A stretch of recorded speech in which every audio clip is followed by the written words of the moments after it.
Welcome. This is Happy Healthy Cows, the show where we chat with experts about all things that keep dairy cows comfortable and happy. We'll talk freestall bedding, manure management, barn design, ventilation, and all the details that make a big difference. After all, comfortable cows are the foundation of a healthy herd and successful dairy production. When cows are happy, dairy farms run better. I'm your host, Renee Schrift with McClanahan Corporation, and today we have the privilege of talking to Travis Edwards, who is one of the co-managers, dairy managers at the Penn State Dairy Facility in University Park. So welcome, Travis. Thank you. Yep, thank you for joining us. And why don't we just talk a little bit about your role at the dairy, how long you've been there, and what you do at the dairy facility. So yeah, I'm one of the co-managers, and as managers, our primary responsibility is managing the employees, which is 10 times harder than the cows. We have 11 full-time employees split over 2 shifts, and then I don't know, anywhere from 15 to 20 students working at any given time, and that's during the summer and school year both. So that takes up a lot of our time, and then also, of course, we're responsible for animal health, developing treatment protocols, diagnosing sick cows, things like that. So just the more normal stuff that goes on a dairy. Nadine and I actually accepted the position both at the same time, 24 years ago now. That's how long we've both been here managing the dairy. Before that, I was actually employed with Agway in feed sales and nutrition. And I guess I got my start in the dairy industry.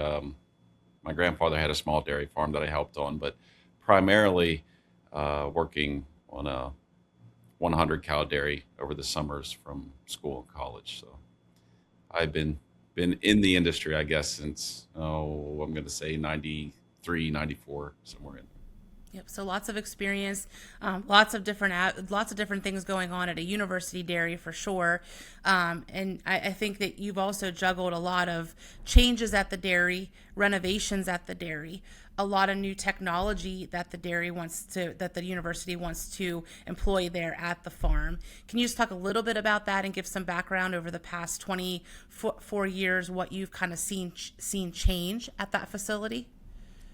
Yeah. So, the newer, or what we call the newer, barns and milking parlor were put in 1994.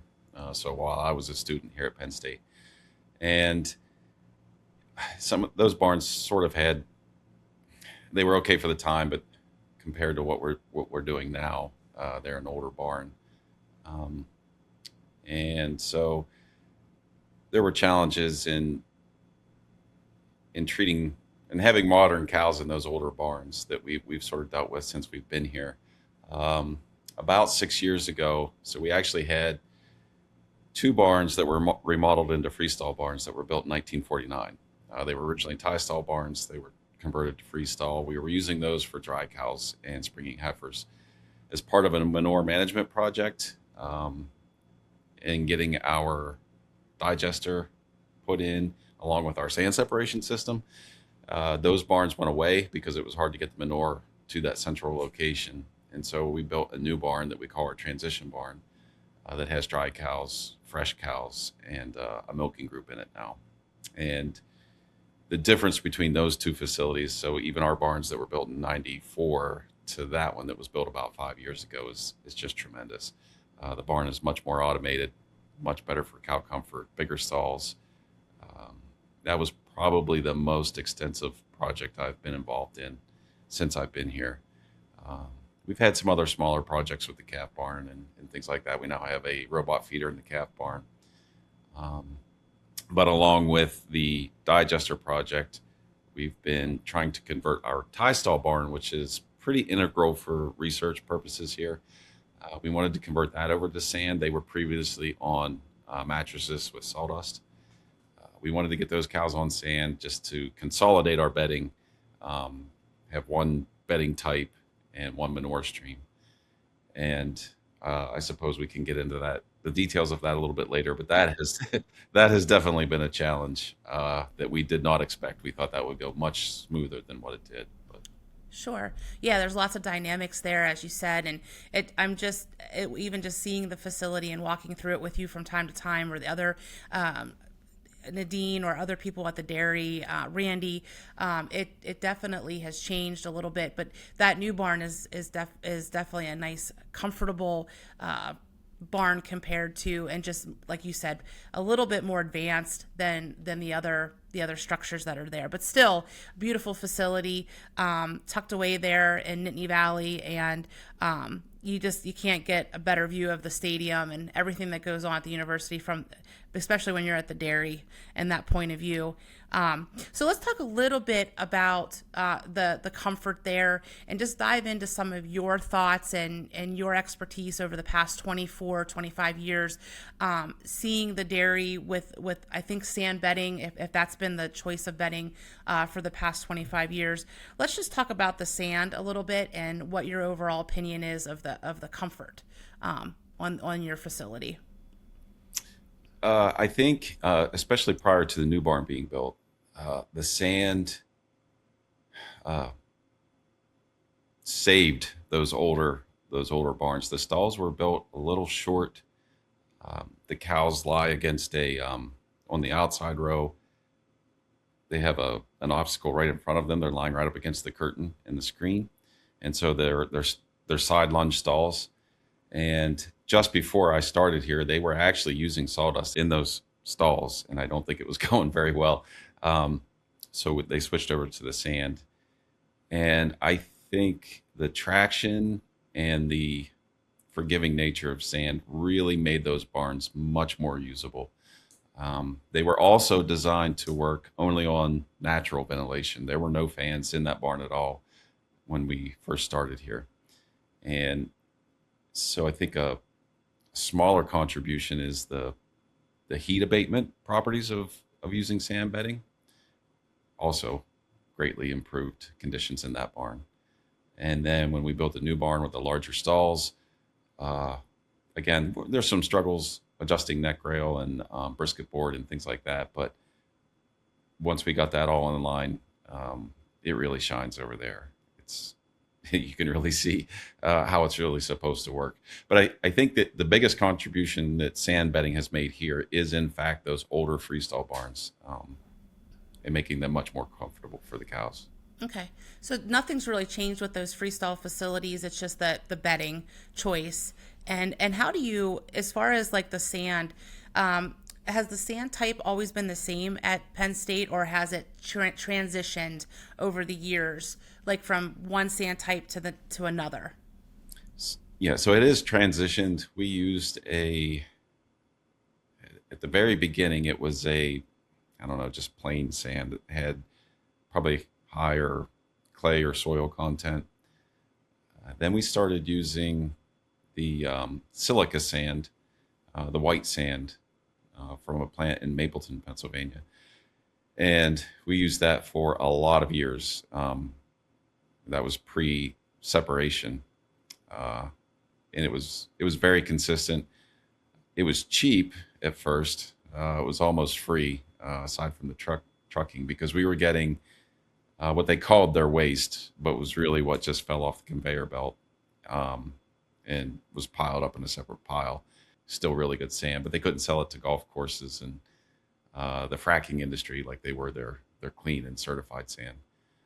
But it actually gained some popularity with some other local dairies. And actually, I was still working with a few of those dairies on nutrition stuff and talking with them about it and doing some consulting. And so then that plant realized that there was a market for this material, and then the price started to creep up. And at the end of using that material, then we were actually getting, they were no longer giving us the waste, quote unquote, product. We were buying the same product that the other industries were using. Um, but it worked very well. It was a really good sand. It always came in very, very dry and clean. When we switched to separating the sand, I mean, I think it still worked, and worked well. And actually, through calls back and forth to the plant, in some of the other industries, they were also trying to reclaim some of that sand, and they preferred it. I think for us, uh, we would lose too much of the new load that came in because of the fines content. Um, so we were throwing more of it away than we really liked. For a brief time, we went to with another company that was actually blending what they considered to be a dairy bedding sand. I'm not sure what he was blending it with, whether it was all a masonry sand or a blend of something else. But he was washing it; it was coming in very, very wet, and so um, we are now getting is just a straight washed mason sand from another source. Okay, yeah, and I think uh, when there's not sand separation on a dairy facility, you have a lot more, I guess, choice as far as like what you want, because you're not really looking at the return part of it, the equipment, what's gonna give you high sand recovery. And so sometimes with the sand types that are out there, we see dairies that will choose a sand type like you were saying about the Mapleton Depot sand. It the cost point was good. It was low to get that waste sand in, but then as you mentioned, gained more popularity, or more people were looking at that type of sand as a good sand to use for cows, probably for a lot of reasons. Probably because it drained well, like you said, it was uniform. You weren't dealing with a lot of organics coming in with that sand, and then the rocks and the other bigger materials that could get into a stall, get into an alley, and you have a lame cow. So there's some advantages of being consistent. But as you guys, I think, have marched on with the sand, and then what has changed on the manure handling side, because that manure handling process before, what did that look like before the sand separation system? Terrible. It was pretty manual. Yeah, it was. We scraped on the concrete pads outside the barn at the end of the barn, and then farm operations, which handles the manure hauling, we would have to bulk that material so that they could haul it on dump trucks. Uh, so it was sort of like a hybrid daily spread type situation. But it would pile up there until they had time to load it on trucks and take it to a stack pad, and very labor and time intensive. Um, and not to mention throwing away a lot of sand. And so we were going through at least a triaxle load of sand a week, um, sometimes two, when we were doing it that way. Still, the benefit was there. I mean, we were willing to pay that, but um, yeah, it wasted a lot of sand, and because we had to bulk it, and I guess kind of a daily hauling situation, uh, was not the best. Not ideal. Yeah, No. and so like, and now with the sand separation process, like I think we have looked at the sand types that you guys have um, looked at to bring in and to use on the dairy. So you have high recovery, but also because of that digester piece, and trying to keep as much sand from bypassing that mechanical system as possible. That you're purchasing, like you said, the new sand that you purchase, and what are those fines and the new sand that's coming in. What percentage of new sand are you buying today, and is that primarily going into tie stall, or is that used elsewhere? Yeah, so we are down to, I don't know, maybe 2 loads a month that we're purchasing. And this is something that has been a recent development as we kind of try to tweak this system. So what we're trying to do now is maybe we have been upping that purchase, or we're increasing the frequency that we're buying new sand to try to get ahead, so that we can leave the sand that comes out of the separator sit for a little bit longer. I mean, there were times when it was coming out one day and going in maybe 2 days later, just because we weren't building a stockpile. And the weather has a lot to do with that. Uh, you know, there are times in the winter where we have to slow things down. We don't make sand as quickly as we normally would, and so we're seeing now that we need to build that stockpile and let that material rest. We're going to reuse it. Like it will slow down eventually. Yeah, Yes. and if you can have that inventory for times that you have more rain, there's not I think that having some sort of storage area, even if it's covered and it's still aerated, like just an open sided building or an open sided structure where you could house some of that sand. And have that inventory. And like you said, in the wintertime, you really don't have a lot of options and where to go with it. So it's like you come out of that building and it needs to be staged to go back in the barn. So how long is that sand sitting? Is it sitting for some people, the 1 to 2 weeks is successful. For other dairies, depending on their recovery rates and the type of sand they have, because that all goes into play with how well the sand can drain and dry out to a point where you eyeball it as a manager and say, without testing it probably with a moisture tester, but saying, okay, like this is not draining, this doesn't look wet, this looks relatively dry, this is the sand that we want to be putting in today, and rebed, X amount of number of stalls or pens with this sand. And it might be sand that's sat for a week, it might be sand that has needed to drain or be conditioned for 2 to 3 weeks. You just never know, like you said, depending on the year.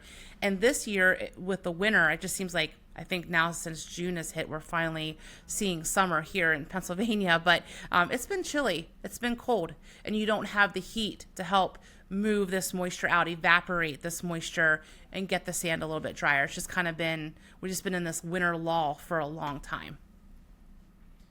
Yeah. I mean, I would say in general, on average, probably right now it's sitting about a week. And we do actually have a pretty nice area to put it down. We have a paved area that we're putting it in, and it's sloped, and we're getting good drainage off of it. And you'll see that where it'll sort of, that line of Moisture.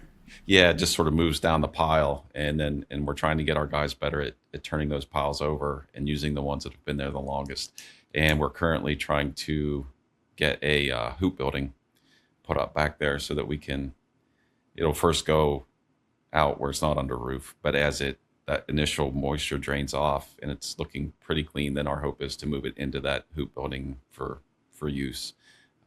So to kind of work it in a circle that way. Yeah. So, I mean, I think that would really, really help. And again, we're going to have to plan that, certain times of the year, we're going to need a lot of sand built up so that we can keep up with demand. Right.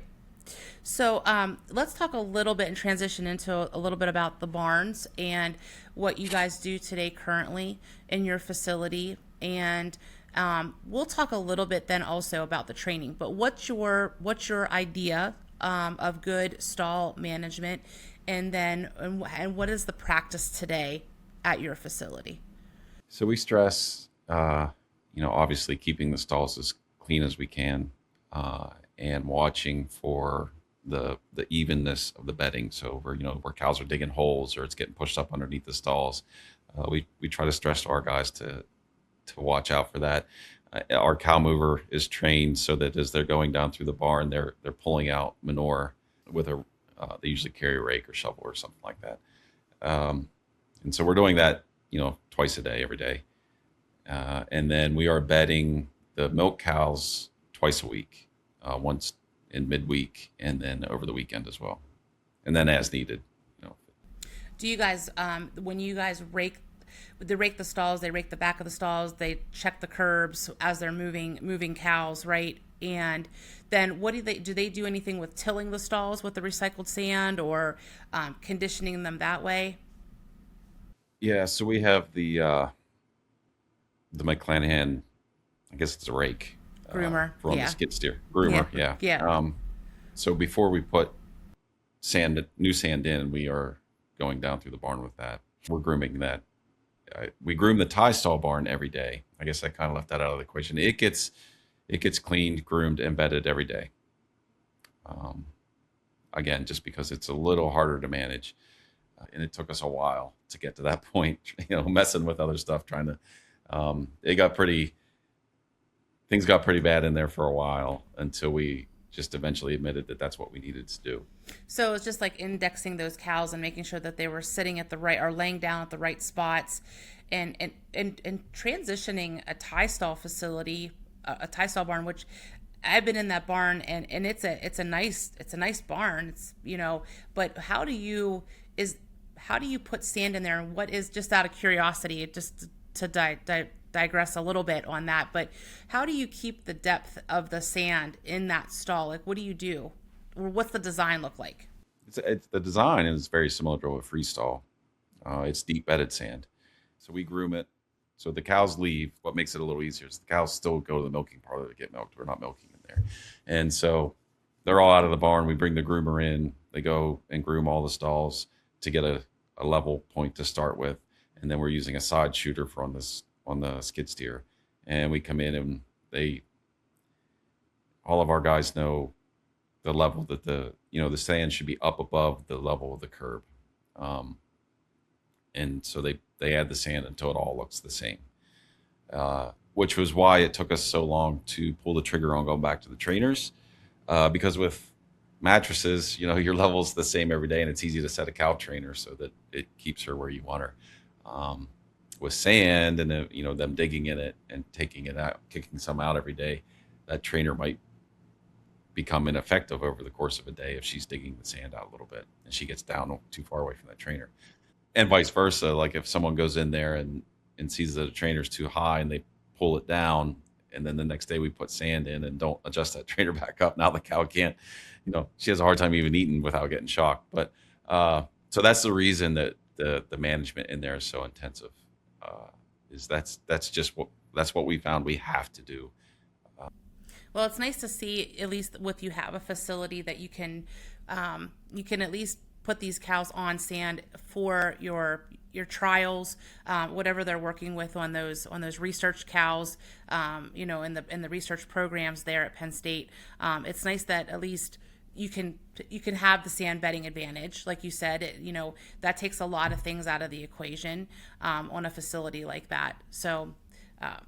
Now, as far as the employees, how do you go about training? You have a lot. You have a student body that obviously works in the barns too, right? And then you also have the full time staff. Who's primarily doing your barn care, your cow comfort care? Is that student or is that a mix?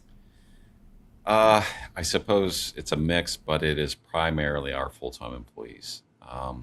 Because it involves so much equipment operation, and uh, experience just to know how much sand is enough and when to do it.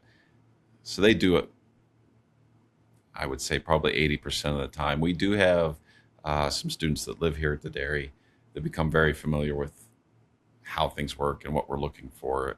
And some of those, the guys entrust with doing some of the sand work. But it's largely, yeah, it's mostly our full-time guys that are doing it. And if they aren't the ones actually doing it, they're there while the students are doing that work. What do you have anything special that you guys do on training with cow comfort and stall care? Is there anything that you guys do on a weekly, monthly, yearly basis? Do you check in, or maybe you even walk the barns yourself, Travis? But what do you guys do to just kind of make sure that the level of comfort and what you want to see in those stalls is consistent? So yeah, we're walking through there multiple times per day, and just looking for signs that maybe our cow comfort isn't up to snuff. So cows perching, or lying half in and half out of a stall. And I can say in the 20 something years I've been here, it's always been pretty good. Even in that old barn, we have really good stall usage, and we are also fortunate that enough of our full-time employees have dairy background that they know what to look for as well, and they'll actually catch a lot of the stuff before maybe we do, because they're out there moving the cows to the parlor, or they're actually doing the work. So they're just, and for some examples in the past, they've noticed things with neck rails, maybe not getting knocked out of position and things like that, and taking care of getting those put back where they need to be. They are usually the first to complain very loudly when cows aren't clean. Um, so when it's their turn to be in the parlor for a week, if they're seeing a lot of dirty cows coming through, that we usually hear about that pretty quickly. Well, So that's good. At least because then they can correlate like why that's happening. yeah. So, like they don't want to see that. Don't want to deal with the, manure on cows in the parlor and want clean cows, clean udders coming through. So I can see that for sure. The as far as the betting schedule again, you said you're betting like twice a week primarily. Is that right? Yeah, for our freestalls. Okay. Just do you have any idea? And maybe you don't, but we talk a lot about um, recycled sand, the usage.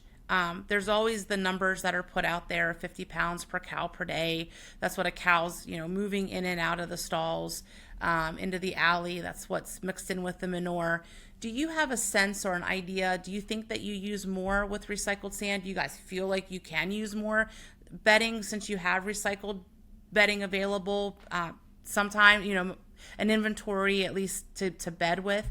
Do you feel like you use more, or do you think it's right in that 50 pounds? I would say it's probably close to that 50-pound range. I think because we have such a set schedule, our usage stays pretty consistent. But yeah, that would be difficult to calculate. Yeah, I don't. I really don't have a feel for the actual amount.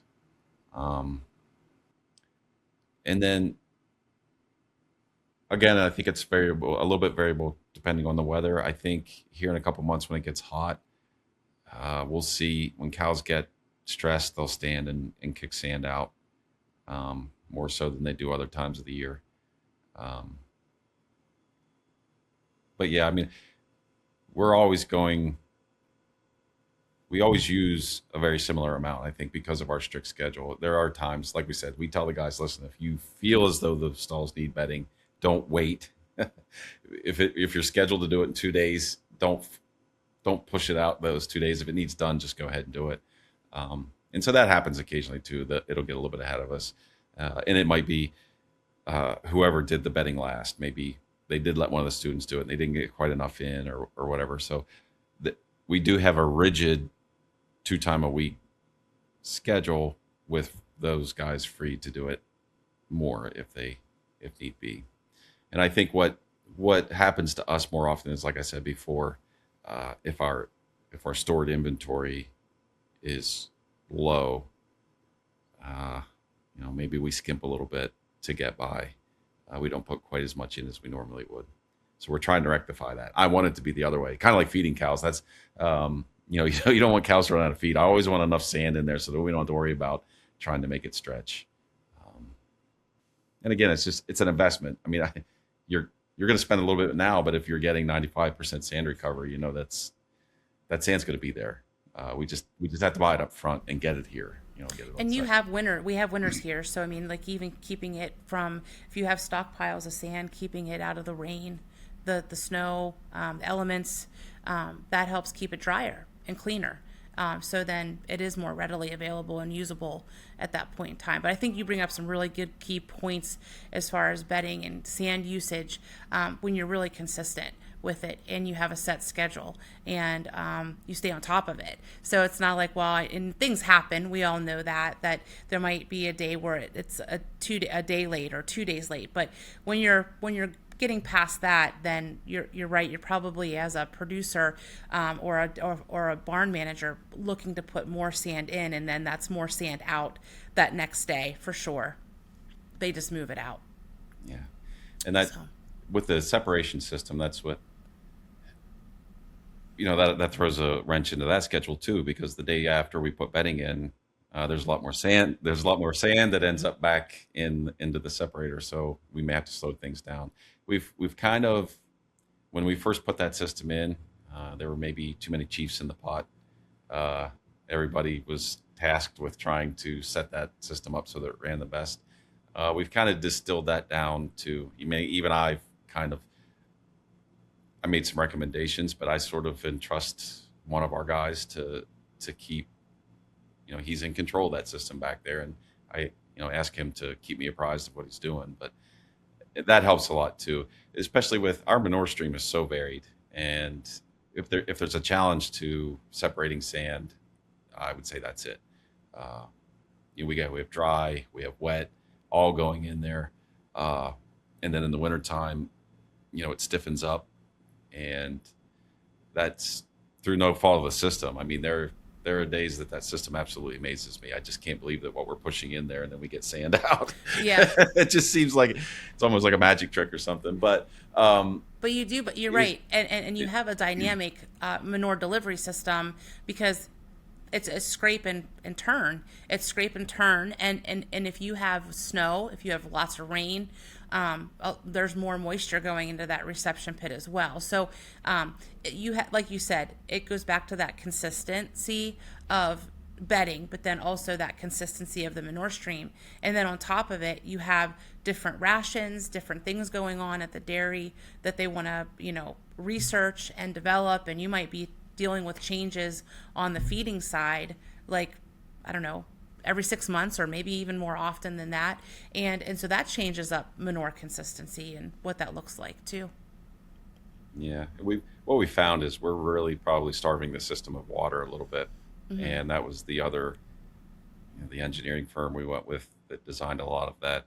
Uh, wasn't expecting the sand load coming out of the parlor, um, which I don't know. They missed that, but so our system that was supposed to bring our parlor water over into the sand separation system has not been functioning since basically this went in, Right. and so we have to add fresh water, and now we bring farm ops into the equation because they're the ones that spread the manure, and we have to share some of that cost. So they don't like to see a lot of water going out to their tanks, but you need water to make that sand separation work too, and not water that's coming in through the manure. You need, we consider that parlor washdown water to still be clean. Yes. That would help with the separation process. So now that we're Yeah. not getting that, we're adding that as actual clean water. But that was a hurdle we had to get everybody over at first too, is that, sorry, but to get this to work, yeah, we gotta put some water in here. And yeah, so in that, I would like to eventually add mixers in our reception tank, but that's money.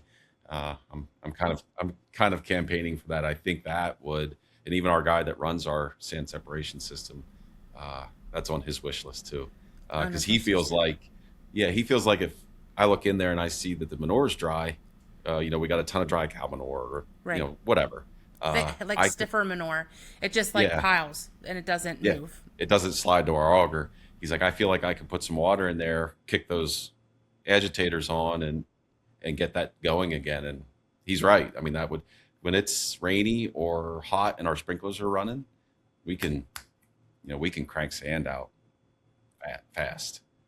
But when it gets stiff and we have less water or freeze, we get frozen manure in there or whatever it takes, it slows everything down. So I totally agree. More consistent feed and bringing that parlor waste in as, like you said, technically cleaner water or tea water, or it started out as fresh. So I mean, it's water that you definitely, now it's manure. It's been through a wash down. It has manure, has sand in it. Let's reuse it. Let's put it back into the system and get it in there. And that does make a big difference when we see systems capture all of that waste and get it metered into the system.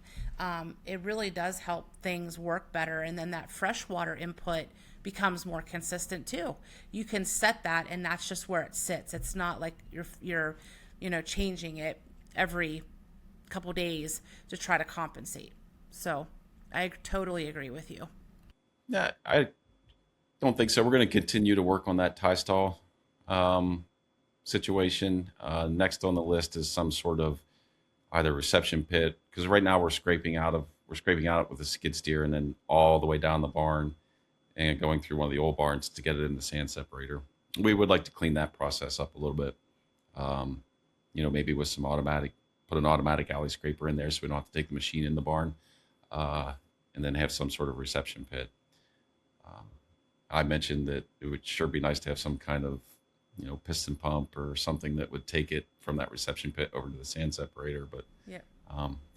that's in your court, to find that solution. But even if we had to bucket it out of there and over to the sand separator, that would be better than what we're doing now, because we're losing too much. The way our barn's designed, it's not designed to scrape manure that far. So I mean, it's working. We're getting by, but that's we always go by what we hear the guys complain about the most, and right now that's pretty high on the list. Yeah. Anything with the digester that is the digester side of it? No, I mean, I think we did have some sand escaping into there, but I don't think any more than what anybody anticipated. Um, it's sort of its own beast, and I think Randy is doing a good job at trying to manage the gas output. And I know it took us a while to get the generator actually online, because that whole thing happened over COVID, and then there were some permitting issues. But we have finally been running the generator off the gas that we were That's putting good. out. That's impressive. Yeah, and he thinks, I get questions from him now about the ration that I never got before. What am I feeding the cows? And it always comes back to, I'm not making as much gas, or I'm making a lot of gas, and he's always wanting to find out, what's going on. What's impacting what? Yeah. And I told him, I said, what you have back there is really just kind of a big rumen. So you're trying to break stuff down and make gas out of it. But yeah, our ration stays consistent. But you're right. I mean, we have research. Over half the cows at any given time can be on a research project, and I think our feeders right now are feeding 12 different diets every morning. So yeah, it is a lot. So on the digester side, that makes it really tough to keep things consistent. And actually, a lot of our work that we're doing here now, Dr. Ristoff is doing work in reducing methane production in cows, and I'm sure that has an impact on the other end too. So if he's getting those cows to burn up a lot of nutrients and not produce a lot of waste, there's not going to be a lot of nutrients to burn up when it gets to the digester either. Correct. So Yeah. I get, on one hand, that's a good thing. Yeah. I think that's just totally the uniqueness of where you sit and the Penn State Dairy. It's always been fascinating to me with everything that goes on there, how close that dairy is to the university. And I think how much we take for granted how well that facility is operated, and being that close proximity to the university, to the stadium. But it's a beautiful facility. You do a wonderful job, and I really appreciate you giving some really good key insights today, just on down as far as what goes on in the barn and what you guys see, and what consistency, I think, is the resounding thing on this one, is what consistency really leads to. It can lead to a lot of good results and a lot of return on the investment, for sure. Thanks for joining today. Thanks for listening to Happy Healthy Cows. Be sure to subscribe to your favorite listening app and follow Happy Healthy Cows on Instagram and TikTok for more educational cow content. Here's to healthier herds.